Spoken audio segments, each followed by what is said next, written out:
Hi, I'm Kyle Harrison. Faceoffs. As lacrosse becomes more specialized, faceoffs have become an even more important skill. Teams face off at the start of the game, each quarter, and after each score.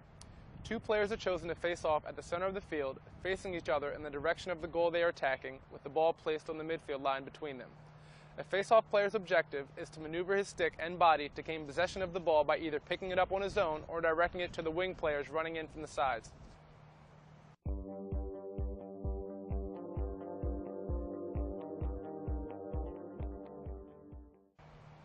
A good face-off starts with good positioning. Before the official blows the whistle on a face-off, each player should squat into position.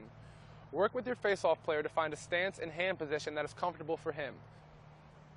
Start with his feet shoulder-width apart, with his right foot behind the head of his stick on the ground and his left foot offset and back, then adjust from there. He should also have both hands on his stick, hip-width apart and touching the ground. His top hand should be at the very top, where the shaft and the stick head meet, but not touching the plastic of the stick head. Some players prefer a motorcycle grip with both palms down on the shaft. Others prefer to have their bottom hand palm down with their top hand palm up.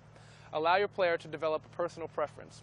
The face-off player should crouch down with his right foot close to his right hand and with his right elbow inside his right knee. His left foot should be offset from his right foot with his elbow outside his left knee. Again, adjust as necessary. The back of his stick should face the other player, and the shaft of his stick must be parallel to the midline without extending over it. The distance between the sticks is 4 inches, or the width of the face-off line. The official will call set, at which point no further movement is allowed until he blows the whistle. There are many techniques for winning face-offs, the more advanced of which are detailed in Level 2 of the Coach's Education Program. To start, however, equip your Level 1 player with these two maneuvers: the clamp and rake, and the rake. The clamp and rake is a strength move. When the whistle blows, the player should clamp down on the ball by rolling both hands forward and extending his arms straight. At the same time, he should step with his right foot towards the top of the stick head. This will be his pivot foot. His left or bottom hand should remain close to the ground as the player then punches it out away from his body. This helps the throat of his stick slide underneath the opponent's stick head. After a successful clamp, your player should keep his bottom hand low to the ground for leverage as his top hand maneuvers the ball inside the stick head. He should then pivot off his right foot and drop step with his left foot to box out his opponent. His body is now between the ball and his opponent.